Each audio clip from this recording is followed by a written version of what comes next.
MH370, we are ready, requesting flight level 350 to Beijing. For MH370, straight to Beijing. It's 12:26 a.m. at Kuala Lumpur International Airport, Saturday, March the 8th. Hello, Malaysia 370, good morning. 21, requesting push and start. Morning, push back and start.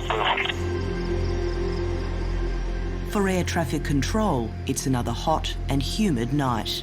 Runway 3 to right, entering via Sierra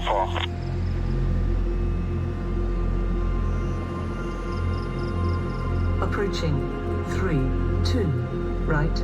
On the tarmac, Malaysia Airlines Flight 370 is nearing takeoff. Piloting the plane is 53-year-old Captain Zahari Ahmed Shah. More than 18,000 hours flying experience, an unblemished flying record, a 30-year veteran of the airline. Zahari was an invisible pilot. Now, all pilots in the airline like to be invisible, meaning bosses don't know about them, meaning they just go, do their work well, pass all their exams. Inside the cockpit, seated to Captain Zahari's right, is 27-year-old Farik Abdul Hamid. Radioing air traffic control, it's his first stint co-piloting a Boeing 777 aircraft without a Czech co-pilot supervising. Line up 32, right Alpha 10, MH370. It sounds quite normal. Tends to be, radio communications can be quite relaxed. You know, there is a protocol, but it can be quite relaxed, particularly when things are going normally.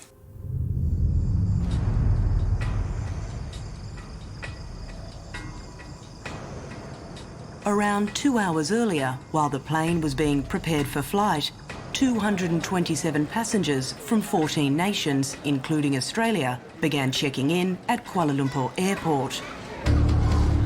2/3 are Chinese nationals, all bound for Beijing.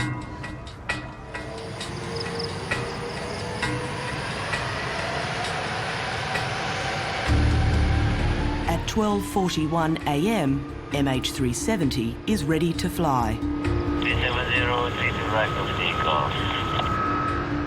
Flying conditions are almost perfect. Minimal wind and cloud forecast for the 6-hour flight.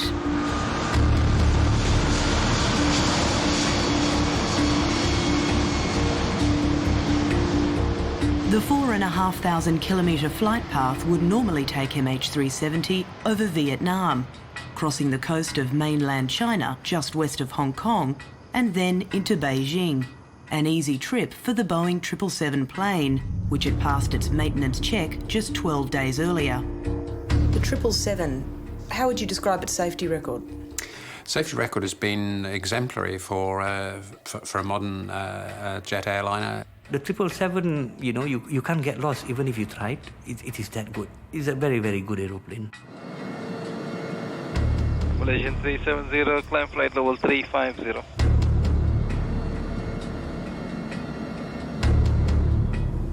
At 1:19 a.m, MH370 is cruising at 35,000 feet, a Boeing 777's optimal altitude.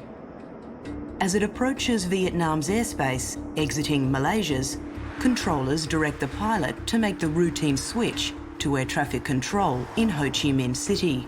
Malaysian 370, contact Ho Chi Minh 120.9, good night. Seconds later, a male voice inside the cockpit responds. Good night, Malaysian 370. This is the last time anyone will hear from MH370, a final goodbye from the doomed midnight flight. Within minutes, without notifying anyone on the ground, MH370 veers radically off its regular flight path to Beijing. The only reason for deviating from an intended track is either for weather or for some, under air traffic control requirement because of some problem. Neither of those. Neither of those are a factor. 5 hours later, at 6:30 a.m, MH370 is due to land at Beijing International Airport, but it's nowhere to be found. I mean, it's without precedent. How can a modern jet airliner just disappear? At 7:24 a.m, Malaysia Airlines release a statement on Facebook. Malaysia Airlines confirms that flight MH370 has lost contact with Subang Air Traffic Control at 2:40 a.m. today. The world is unaware that MH370 is actually still flying. Oh yes, yes, yes. It was just running out of fuel. It was just having 6 tons of fuel in tanks. Yes, it was flying. As we turned on our televisions, that plane was still in the air. Chilling. When I got the message on my phone, aeroplane was still airborne. It's chilling.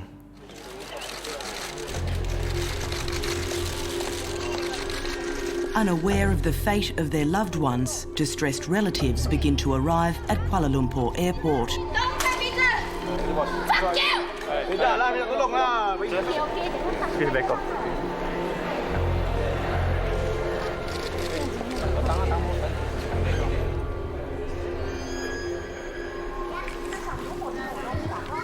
A nation starts praying for the plane's safe return.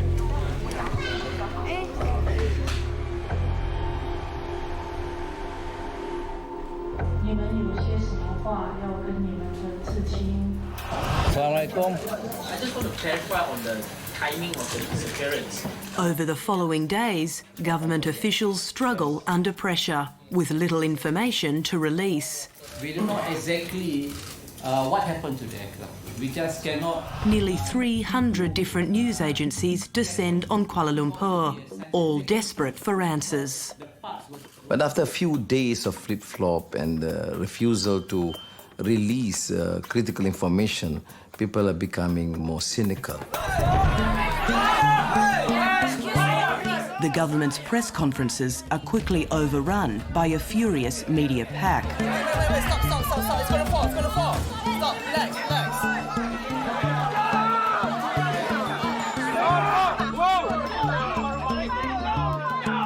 Soon, the doors are closed on the media, fueling claims of conspiracy and cover-up.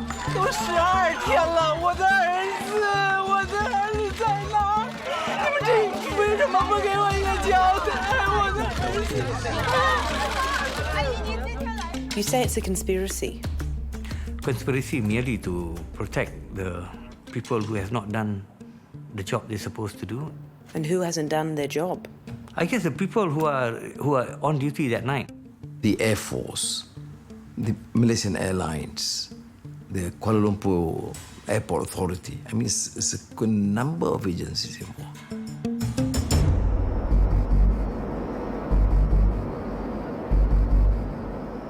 So how did MH370 and everyone on board vanish without a trace, when so many eyes were watching it that night?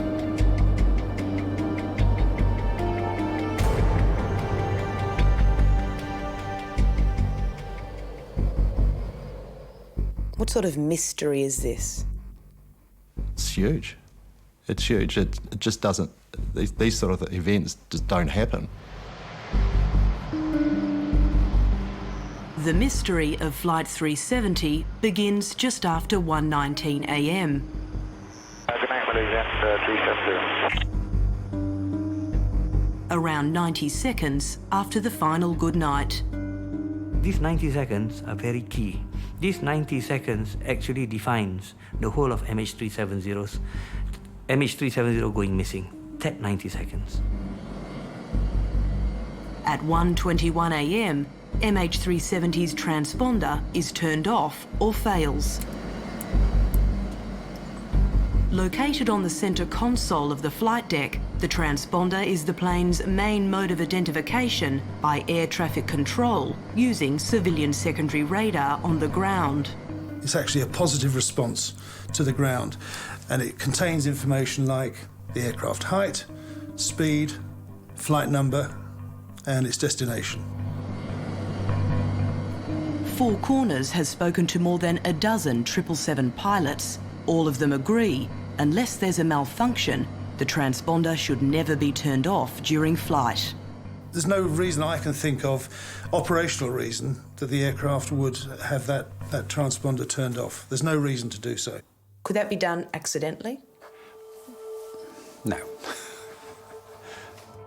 I do not know who switched off the transponder, but certainly that diabolical act started with the switching off of that transponder. Around the same time, Four Corners understands someone inside the cockpit began interfering with the in-flight entertainment system. And a second key data messaging system also stops transmitting. The Aircraft Communications Addressing and Reporting System, ACARS. It would give information about the various pressures and temperatures within the engine, oil levels, speeds of rotation. ACARS records and transmits the health of the plane during flight, and it's designed to never be turned off in the air. If it's something that somebody wished to do as a positive step, then you'd have to research how it was going to be achieved. So you need to know what you're doing. Exactly. It just points out to one thing: human interference. The question is, did someone in the cockpit deliberately turn the transponder and the ACARS off, or were both systems disabled by a fire or malfunction on board? Do you believe that this was human intervention, or do you believe it's possible that the communication systems were knocked out by, say, a fire? Yeah, it could have been, quite easily. So where would the fire have been in order to strike out those communications? The electronics bay, which is right beneath where the pilots sit. If there was a fire or explosion on board, could the plane continue to fly? It's beyond the bounds of probability, in my view. There is no mechanical malfunction that enables an aircraft to fly, but kills the radio. And fly, this is not just fly, this is fly for the next 7 hours. With ACARS off, what does that actually mean then, now that the transponder and ACARS is off? You're slowly shutting off the methods of communication between the aircraft and the ground. Only a few people on board MH370 had the skill and the knowledge to take over the plane and shut down its communication systems. Early on, one person in particular stood out: the captain. Captain Zahari has the best opportunity and certainly capability. Opportunity meaning that he has control over time and how events can unfold. He's the most powerful person on that aircraft. Most powerful person on that particular aeroplane, yes, indeed. But could Captain Zahari be a rogue pilot on a suicide mission, taking 238 people with him? These are the last known recorded images of Captain Zahari Ahmed Shah, seen here clearing security with co-pilot Farik Hamid at Kuala Lumpur International Airport, moments before flying MH370. So who is Captain Zahari? Hi everyone, this is a YouTube video that I made as a community service. In this home video, uploaded to Facebook in January 2013, Zahari explains how to save on electricity. This video is to be used to optimize your heat pump or your compressor. So it has to go. Highly intelligent and technically savvy, Captain Zahari was also obsessed with aviation. Joining Malaysia Airlines as a cadet in 1981, according to the company's former chief pilot Nick Haslan, Zahari had an impeccable record. What was his reputation then as a pilot? He was methodical. Methodical, he kept very good notes, and he was generous. If tabloid media reports using unnamed sources are to be believed, Captain Zahari was a man on the edge, weighed down by personal problems, a failing marriage, in no state to fly that night. Captain Zahari's family has remained silent until now. For the first time, tonight they speak publicly in Penang with Zahari's brother-in-law, Aswad Khan, agreeing to speak to Four Corners on behalf of his sister, Faiza, Zahari's wife. And how close were you two? As a friend, yeah, and as a brother-in-law, definitely. How often did Captain Zahari return to Penang? Every year. Why have you decided to speak with us?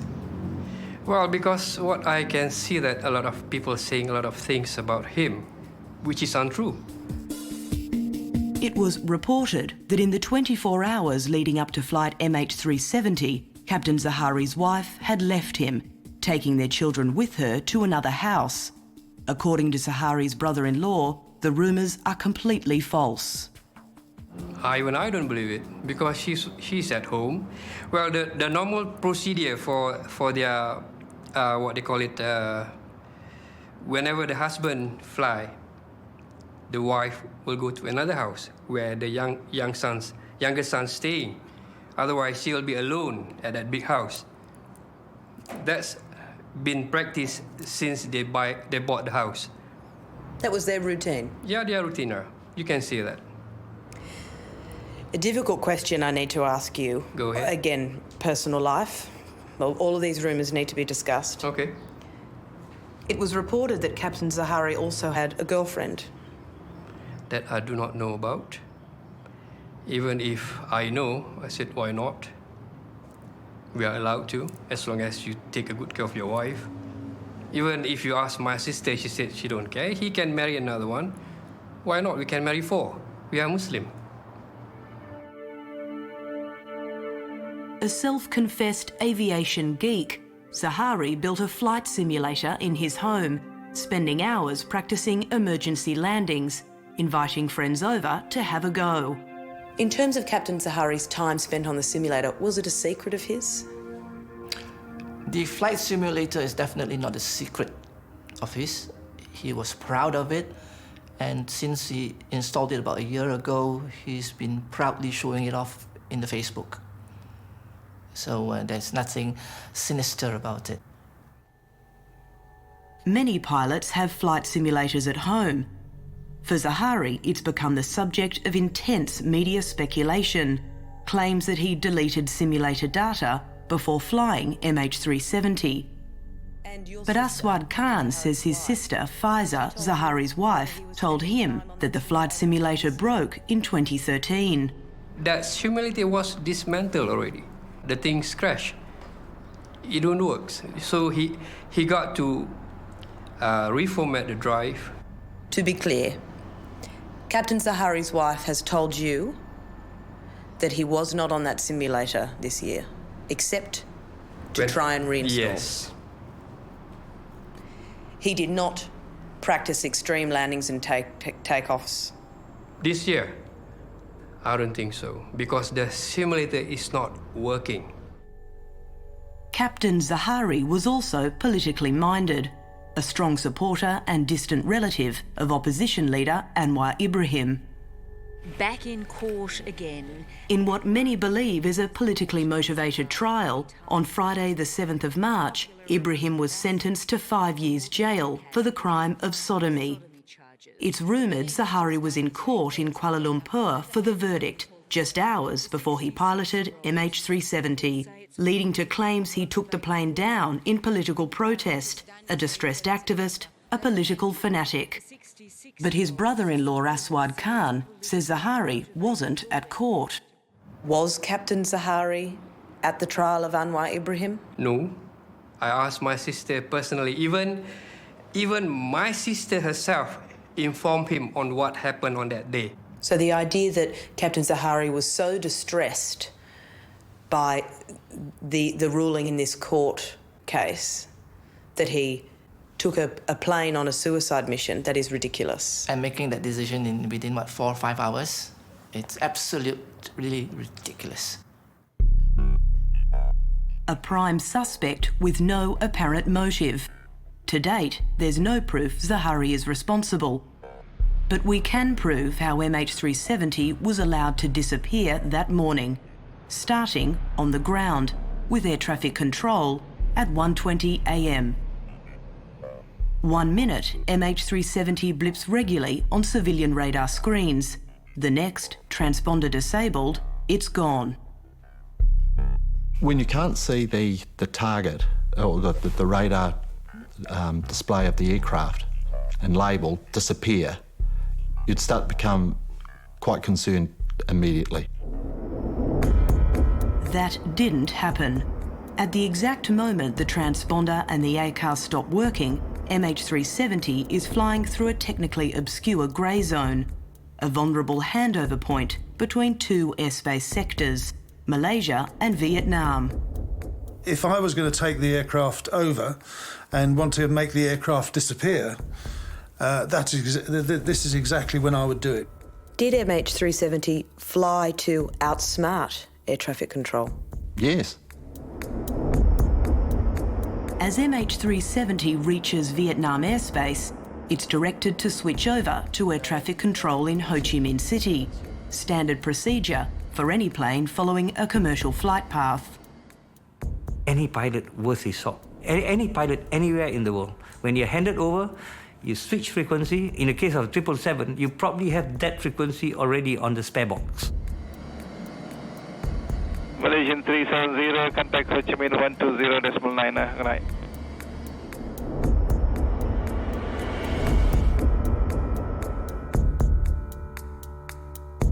In Vietnam, officers on duty wait for MH370 to check in, a grace period reportedly of up to 5 minutes. I tell you, it's all done in one swoop. Malaysian 370, good night, over to Ho Chi Minh. Click, Ho Chi Minh, Malaysian 370, good morning. That's all it takes. Exactly that long. That did not happen. Ho Chi Minh Air Traffic Control waits and waits for MH370 to respond. How normal is it for the plane simply to not check in? Unheard of, and unless there was a problem on board the airplane with communications. If there was a problem with them the aircraft not calling Vietnam, they should have gone straight back to Kuala Lumpur. Instead, almost 20 minutes pass. At 1:38 a.m, Ho Chi Minh finally calls air traffic control in Kuala Lumpur. They've failed to make contact with MH370. 20 minutes? Yeah, well, it's way too long. It's way too long. That would have been, you would think that would have happened in the first 3 or 4 minutes. Yeah. The delay is soon compounded by misinformation coming out of Malaysia Airlines Operations Centre. At around 2 a.m, the airline makes the first of 3 stunning communication errors. According to this timeline of events released by the Malaysian government, an airline employee told the nearby air traffic control centre that the aircraft was in Cambodian airspace. And again at 2:15 a.m, MH370 was flying in Cambodian airspace. 20 minutes later at 2:35 a.m, a third time, with Malaysia Airlines operations even giving coordinates. Is it not concerning that at 2 a.m, the authorities know that 370 is in an airspace and an area that it shouldn't be? Absolutely, absolutely. And it's more surprising that the control authorities cannot see the aircraft, but Malaysian Airlines supposedly is reporting the position of that aircraft. What's even more surprising, Malaysia Airlines not only provided misleading coordinates, the airline provided them before even trying to call MH370. According to information we've obtained, Malaysia Airlines Operations Centre made its first attempt to call MH370 at 2:39 a.m. That's 4 minutes after providing those misleading coordinates at 2:35 a.m. Despite the gravity of the situation, the airline made just one attempt to call MH370 by satellite phone in those crucial hours before it was due to land. Based on the government's timetable, air traffic control in both Kuala Lumpur and Ho Chi Minh continued to operate under Malaysia Airlines' confusing data, placing MH370 in Cambodian airspace until 3:30 a.m, when a correction was made. Malaysia Airlines Operations Centre informed Kuala Lumpur Air Traffic Control Centre that the flight tracker information was based on flight projection and not reliable for aircraft positioning. Unbelievably, another 2 hours would pass before Kuala Lumpur activated air search and rescue. So they wait until 5:30. That seems very long. There'd be other people that should have been informed, and those people I would have expected to have started a search and rescue coordination centre before that time. With maximum confusion, delay and inaction on the ground, in the sky, whoever's in control of MH370 has bought invaluable time. At around 1:30 a.m, invisible in the air, the plane dramatically changes course, taking a wide left turn. Would passengers have felt anything? Not necessarily. It's night time, they're tired, probably falling asleep. It's not known who's flying the plane. As it glides across the Malaysian peninsula, transponder off, now an unauthorised, unidentified object, MH370 isn't visible on civilian secondary radar, but it can be seen by the military's primary radar. It's spotted, then dismissed by military radar officers below.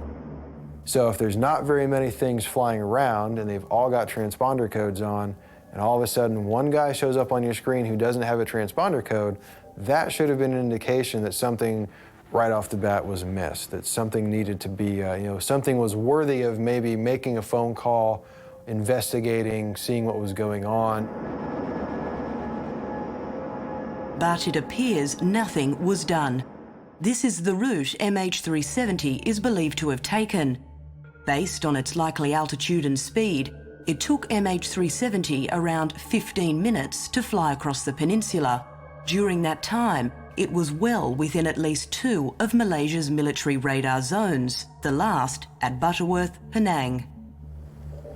On that clear night, with very little air traffic and close to empty skies, MH370 flew almost directly over the top of Malaysia's military radar station located on the island of Penang. Four Corners understands that a team of up to 5 officers could or should have been on duty at the nearby Radar Operations Centre at Butterworth Air Base. Their job, to man the military radar screens, looking for unidentified aircraft entering Malaysia's airspace. What should the military have done that night? The Air Force will be alerted and will have to be flown to that area to either normally to guide the plane to land or to leave the Malaysian airspace. That's standard operating procedure, and this was never done. The military completely breached the standing operating procedures. Civil aviation. The former First Admiral of the Royal Malaysian Navy, now member of the People's Justice Party, Imran Abdul Hamid, agrees. Is it inexcusable for the RMAF chief to not have tracked down this plane and chased it in real time? Definitely, if it is, if they knew the aircraft is passing through our country, definitely they must react. They should be responsible for what they are doing. MH370 could have been blipping on military radar screens as an unidentified object for up to 40 minutes, until around 2:25 a.m. Yeah, I mean, it's a major scandal here, because this is, of course, amounting to a major threat to national security. But I say it is their responsibility. They have to answer to the people of Malaysia for failing to react. So the Chief of Defence Forces have to answer for it. The Chief of Air Forces have to answer for it. If they cannot answer it, I think they should leave the service for other people to serve the country. But clearly, I think on the issue of the radar, there is no defence. Both the Minister of Defence and Minister of Transport have just completely ignored this.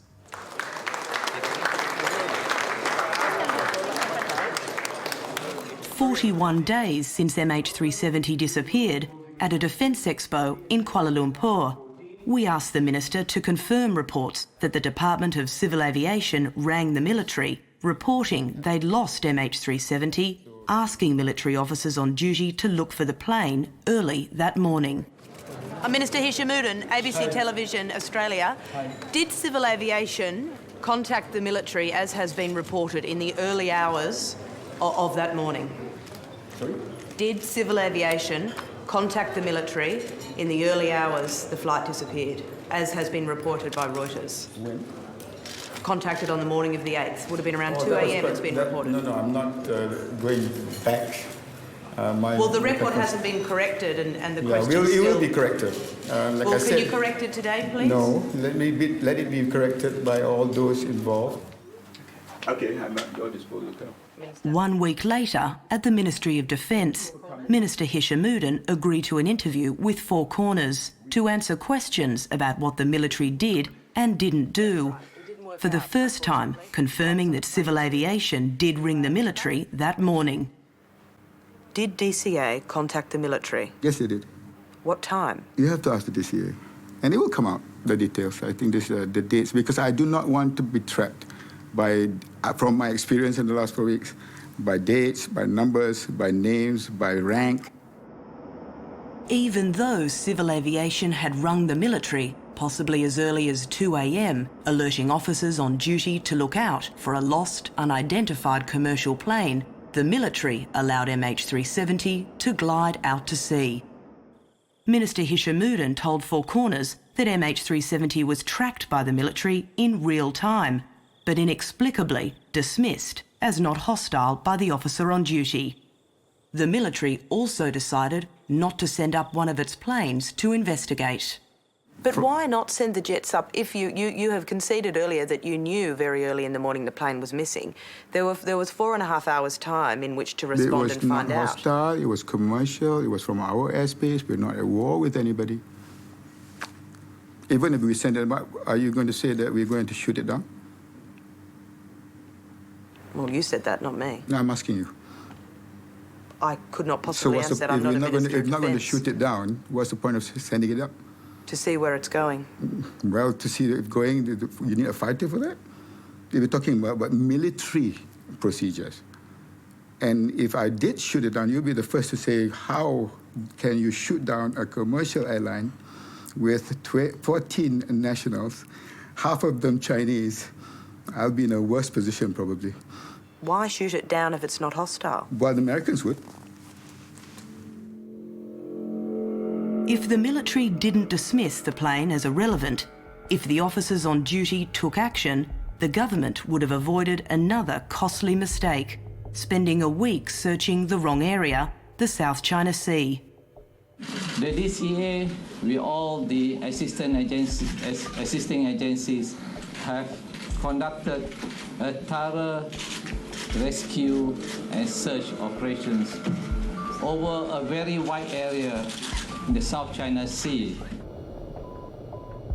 It would take a team of determined satellite engineers across the globe for the Malaysian government to realise it was looking in the wrong place.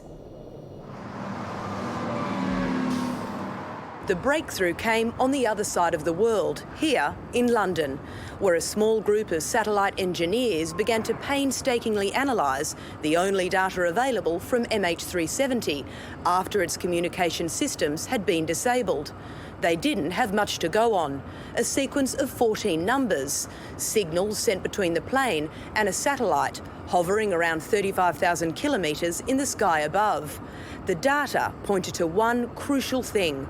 The plane had continued to fly until 8:19 a.m. It didn't crash into the South China Sea as first thought.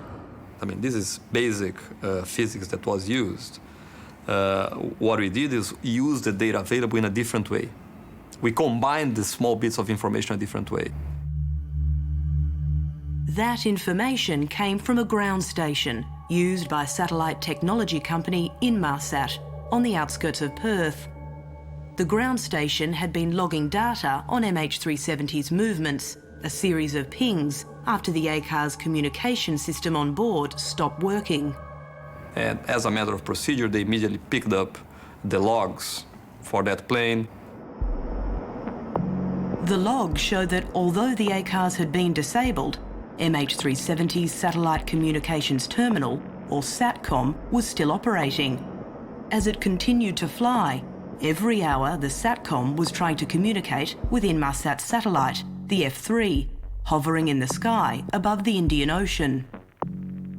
What happens is that our SATCOM terminal will, at regular intervals, we will have a handshake exchange with the teleport.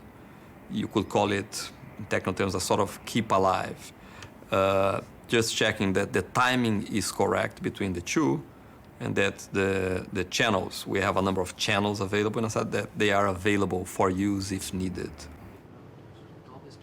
Over 48 hours, Inmarsat's engineering team crunched the data, 7 timing numbers and 7 frequency numbers, in the hope of narrowing down the right search area.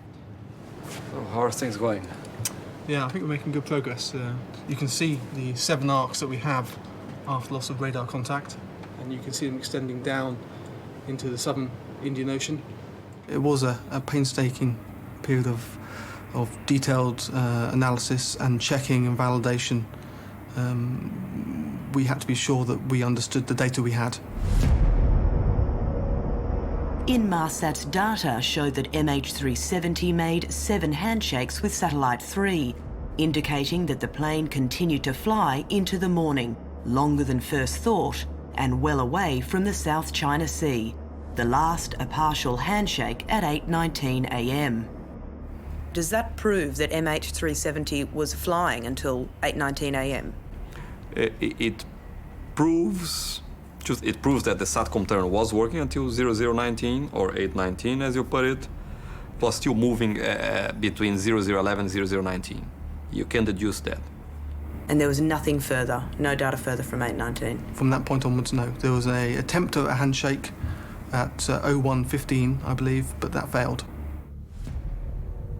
72 hours after MH370 was lost, on Tuesday the 11th of March, Inmarsat privately handed the data over to its distributor, which in turn gave it to Malaysia, showing that MH370 had continued to fly either north or south for several hours after it lost contact with the ground. Despite the data, 2 days later, on Thursday, Minister Hishamuddin publicly dismissed the possibility that MH370 continued to fly after it lost contact with the ground. Before I take any questions, ladies and gentlemen, I would like to clear up a few issues. Firstly, being on the engine data. I would like to refer to news reports suggesting that the aircraft may have continued flying for some time after last contact. As Malaysian Airlines will confirm shortly, those reports are inaccurate. At best, a communication breakdown. At worst, Inmarsat's data may have been ignored for several days by Malaysia. Remarkably, another 2 days would pass before the government abandoned its search in the South China Sea. It took Malaysia several days to take Inmarsat's data on board and shift the search area. Was that a reasonable delay? It's difficult to say, Carol. It's really difficult to say. We have, throughout this process, learned that in events of this magnitude, everybody has an opinion. The minister told Four Corners Inmarsat's data had to be verified before the government could act. And only when we had confirmation, corroboration, verification that the commercial flight that was detected by the military radar was the MH370, then we stopped our search in the South China Sea. That was after searching on all sorts of leads that were given. Fireballs in the sky, oil slicks, life rafts, lifeboats, even a Chinese satellite images in the South China Sea. Absolutely. There was a lot to deal with at that stage. So isn't a reasonable delay to need 3 days Was it to 3 days? consolidate that data? Yeah, I think that is wrong to just point out and throw a period of 3 days. The Honourable Prime Minister of Malaysia. 2 weeks after MH370 was lost, On the 24th of March, Malaysia's Prime Minister publicly acknowledged Inmarsat's additional data, showing MH370 is likely to have ended in the southern Indian Ocean. It is therefore with deep sadness and regret that I must inform you that according to this new data, flight MH370 ended in the southern Indian Ocean.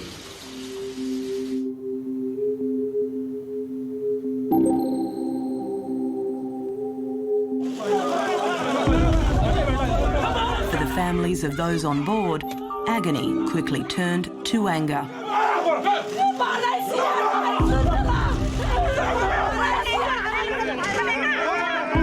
We want they give us the truth.